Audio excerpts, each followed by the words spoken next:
So today I'm going to talk about selfishness as medicine, which might sound unusual because the word selfish has a very negative connotation in the space of spirituality and the dialogue, global dialogue about spirituality for the most part. So I wanted to tell you from my experience how being selfish actually saved my life and alchemized my karma. And I'm speaking to a group of people perhaps that have similar karma that I've moved through. For some people, this may not apply, right? Some people are working from more selfish personalities, even narcissistic personalities, where people operating from no empathy, from very unconscious male energy. So tunnel vision, getting what you want, no matter who you step on, no matter who it hurts. That may or may not be, for example, someone with a South Node in Aries. Not necessarily, right? But the South and North nodes give us clues as to what the medicine for us is. Because if somebody like me were to listen to the words, "Oh, never be selfish," my karmic interpretation of that would be, oh, okay, so then I should withstand things for prolonged amounts of time that are really bad for me. I should be a doormat. I should push myself even when my tank is totally empty. I should overextend myself when my cup is empty. Like, I should do things that are physically, physiologically, energetically, like, not even possible without me hurting myself, right? That's not a good idea for the people to whom this might apply.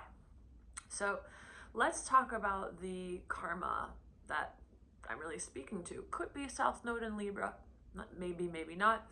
Could be, right, if you are on the receiving end, if you have been on the receiving end of a lot of narcissistic abuse, which again doesn't make the empath or the receiver of that kind of abuse is not the victim, is not the better one or the more innocent one, but a narcissist can smell like a predator, somebody, a highly empathic and compassionate person, but who also doesn't have high self-worth, who has very low self-worth. It's like mouth-watering for them.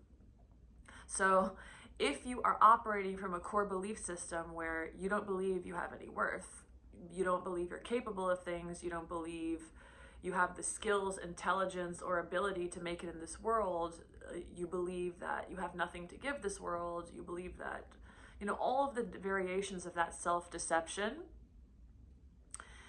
what that looks like a lot of times, unfortunately, is that we're not aware that it's a karmic, we're not aware that it's a negative karmic thing until later on in life, where we might have prematurely experiencing serious illnesses.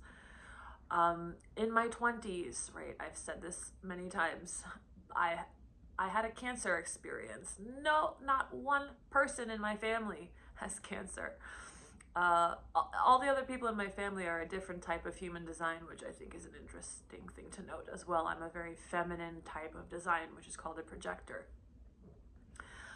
But you don't often find out that what you're doing isn't good for you until all of a sudden you've gone through a few abusive relationships, you have felt like you were being giving and supportive of other people, yet somehow you come out with nothing. Somehow your financial experience does not improve, but you help and support others to build their financial experience. I have an energy in my personality that, like, my touch, my eye on something,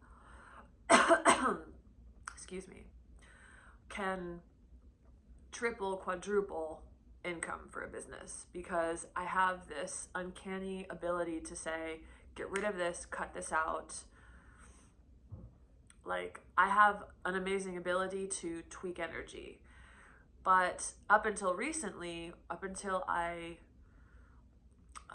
worked through the belief system, the core belief system that I was having, that I don't deserve this for myself, right? I'm just here to give, but I don't deserve this for myself. Like, deserve to retain any wealth. I don't deserve to experience it, to enjoy it. Like, my only purpose in life is to do whatever I possibly can to improve other people's lives. So that belief system around not feeling worthy to receive, right, has caused me to experience lack in my life up until recently. So if you're working from that kind of a karma and you don't know it until later in life, part of the reason why you don't know it until later in life is because it feels good. Like, it feels like martyrdom feels good until you see the damage.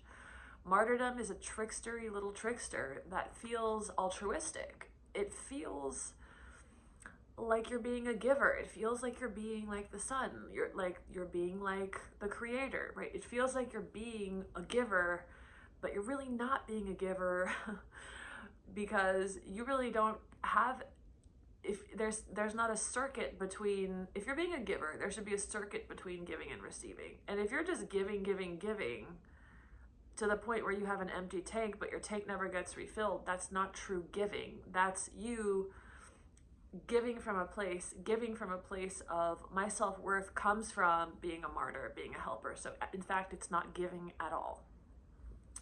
So sometimes what happens is, all of a sudden, maybe not all of a sudden, maybe in your 20s, like it was for me, like in my 20s, I had an empty tank, empty tank, right? I was in law school. I was undergoing cancer treatments. I had all kinds of physical stuff going on, trying to get my law degree, trying to pass the bar exam, trying to do all these things.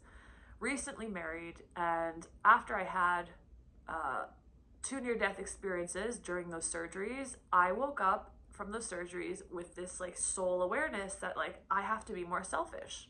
I have to care about myself. I have to respect myself. I'm done like being a non-existent individual. And by the way, the purpose of a Kundalini awakening is to individuate. It's not to disappear into the endless light as a non-individual. It's to be the endless light expressed as a divine individual. And that process of individuation, if you think of consciousness as a scale, right? If I'm at the bottom where I don't believe I'm worth anything, I'm gonna have to move through a level of almost narcissism. It isn't true narcissism, but there is a word in Spanish called narcisar, which is a verb to refer to a person that has been in doormat energy, battered housewife energy, worthless energy. The healing process for them is to become more selfish. And I'm gonna tell you what it looked like in my life so that you don't get confused and say, no, being selfish is wrong. Being selfish is not of the light. Being selfish is just on the other side of the coin of blah, blah, blah. It's not, I assure you. So being selfish, what it started to look like for me was, and the universe wanted me to learn this lesson, and it has continuously offered me platforms to develop this self-respect. So I woke up from those surgeries, and my husband at the time was a very social person. We lived in Brazil. He wanted to do 10 p.m. dinners. He wanted to go out clubbing. He wanted to do all these things. My tank was empty. You know, like I didn't have any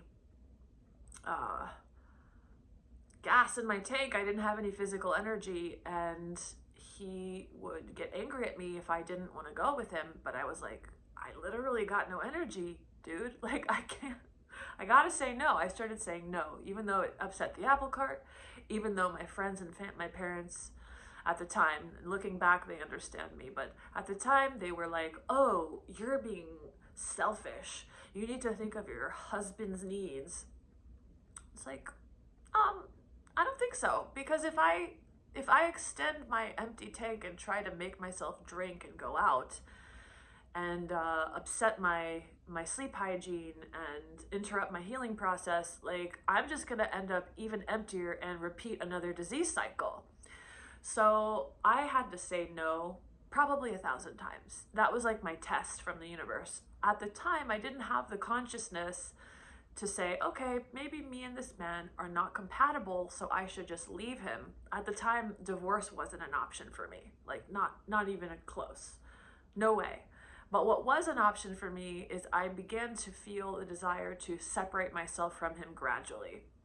So I would take solo trips. I would do things that deeply rejuvenated me. I would spend money on acupuncture and healing and Ayurvedic retreats and anything that I thought would help progress my individuation and refill my tank, right?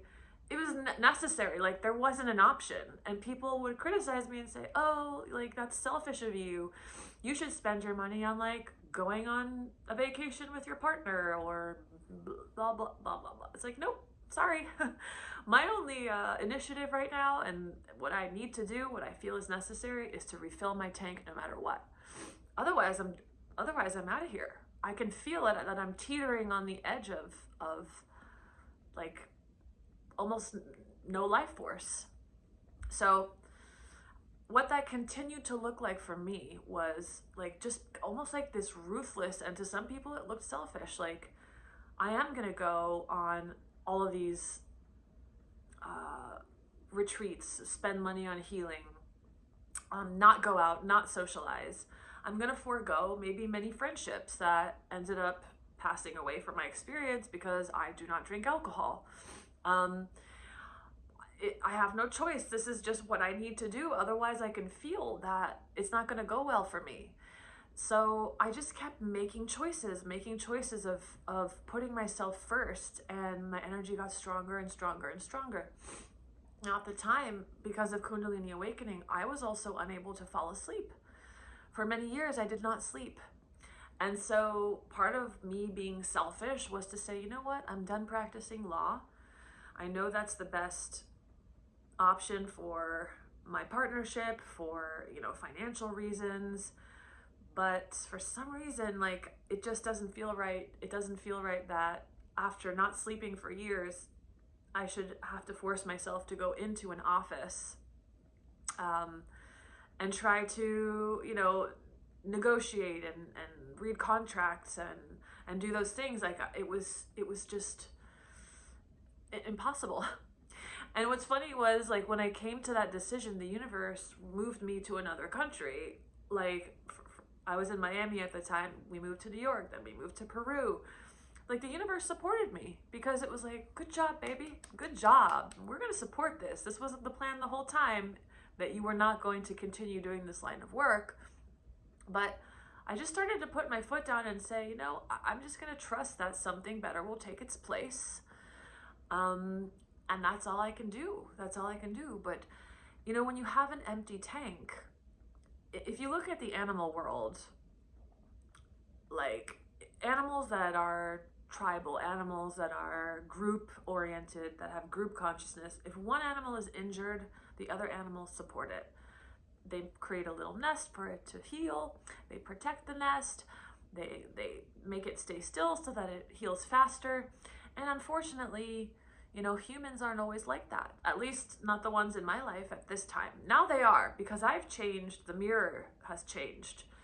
But when you're waking up in a world that you created and chose out of fear, you're gonna be met with opposition and opinions about your choices, about the things that you need to do to refill your own tank. So like I said, people in my life had opinions. Oh, you threw away your law degree. Oh, you don't care about, you know, people's needs. And I'm like, I really do care about people's needs, but before I didn't have the words to say it, but I was an unhealthy female energy where I explained unhealthy male can look like ruthless, right? Not caring about how people feel, you know, getting what you want at whatever cost, right? That is different than what I'm talking about. What I'm talking about is moving out of unhealthy female energy where it's unhealthy selflessness. Unhealthy selflessness. Where it's like, okay, I get lost in the environment. I get lost in other people's desire energies. I get lost in what other people want for me and what other people want. I can't tell what I want and what other people want. So intuitively, I knew that I had to actually physically remove myself from people's auras, you know, take solo trips, spend time in nature, like in order to feel myself again. Like, who am I? Like, what do I want? What is it that I want? Because until I did a lot of inner work, I would literally not be able to tell the difference between myself and my environment, my body and another person's body, which is a gift because I'm a medical intuitive and because Actually, one of the aspects, one of the felt realities of unity consciousness is that I remember Ramana Maharshi saying somebody cut down a tree, was chopping down a tree, and he said, "Ow, you're hurting me." And I can relate to that. But Ramana Maharshi was living a certain lifestyle. I'm a Westerner, right? I'm a Westerner. I'm interacting with people and data and householding and business, and I'm different. And so I'm individuating. And for me, individuating is not living, being absorbed in unhealthy female energy. I can still completely empathize with my surroundings. But now it's in blissful ways where I can choose to tune to the almost the glory of the creator in everything. I feel that at all times. And when I'm doing shadow work with people, I can tune to their subconscious and I can read what they should be working on, what they need to tweak in order to better receive more of the lives that they are wanting to receive. So my point here is that sometimes, like when your tank is empty, you've got to be selfish. And it's actually not selfish. It's actually just self-preservation. It's just your right as a freaking human being to take care of yourself. And a lot of times when you wake up from the nightmare of that bad dream you've created, where you've chosen people that don't care about you, where you've treated yourself badly. I treated myself badly, which is why I attracted bad treatment in my life. Didn't take care of my body, didn't take care of my health. I was reckless. I had a death wish. I had a kind of disregard for my life, almost like a disrespect. And part of my psychological awakening, which is very important. I do not speak on this channel about transcendent reality, although I do as well. Although I don't think transcendent is the right word anymore. The endless light, the unchanging perfection. But I'm talking about what that looks like psychologically for the individual, because a lot of people talk about enlightenment, but they're walking around with unhealthy, addictions and severe anxiety, and it's not reflecting, their realization is not reflecting in the psychology. And so individuation and Kundalini awakening is a process where it is not just feeling energy going up your spine. It's not an event. It's a process that's like a bullet train. And its goal is to amplify everything that is limiting. Every trapped emotion, every perception, unhealed parts of the self, to amplify them in your awareness so that consciousness lets them go, so that you become a vessel for the light of the creator and become a divine individual. So being selfish is necessary. Depending on where you fall, on where the bulk of your karma is. Somebody who is coming from a more narcissistic structure, what their individuation process would look like, it would include more really understanding others, really working to understand others and other people's points of view and what's important for the community, and because I'll tell you from my experience, my healthy female energy of loving my family and loving my community and having deep empathy for the people in my life, that did not change by me becoming selfish. Because when I communicate my needs to people, I do so in a kind way. When people want something from me that I can't give them, I say, you know what, my loves, my family's Latin. They love to do late night dinners. They love to do Christmas Eve till 1 a.m. And I say, I love you guys, but I'm leaving at 10. I love you guys, but let's do a lunch instead of dinner, because that just works better for me right now. Because I get, it's very difficult for me to get sleep even still, because I have so much energy in my body. So I tell them I'm not trying to be mean or not care about you, or it's just that I deserve to feel good too. And you're much more likely, the way and amount that you can give and that you can show up in life is going to be much greater when your tank is full. So, and when your tank is full, and when you've gone through that process of, in a way, being selfish, which is actually not selfish, again, it's whatever any animal, right, that's healing from an injury would do. It would make sure that the injury heals. And the injury, part of the injury that I'm talking about is the belief system that we don't deserve rest, that we don't deserve blessings, that we don't deserve a happy life, that we don't deserve. And by the way, again, these psychological, the psychological reality matters, because if all you're doing is disidentifying from the mind and saying, okay, I'm just going to observe the mind, I'm not going to touch it, not going to heal it, over a long period of time, observation slows down the momentum of the lackful personality. But if all you're doing is not resisting what is, let's say you have a belief system where you don't believe you deserve anything. So you choose a partner. So the magnetics of your aura are choosing abusive partners, are choosing jobs that don't even come close to paying you what your wisdom, experience, and talent are worth. And then you're just not resisting what is. Oh, this life is perfect. No. You're just attracting what's in your aura, what's in your belief structure, right? So it's not just, we don't rest at least not me, just accept what is, stop resisting what is. What is what is because of what you believe. So it's just a matter, it's simple math. It's do you want to just sit there and withstand more unpleasantness than is necessary, and then be spiritual and just not resist it? Or do you want to create a better life for yourself and then accept any challenges that come that are inevitable, then not resist those? But we don't need to make our whole life about being a doormat and not resisting constant suffering. That is absolutely trickster 101.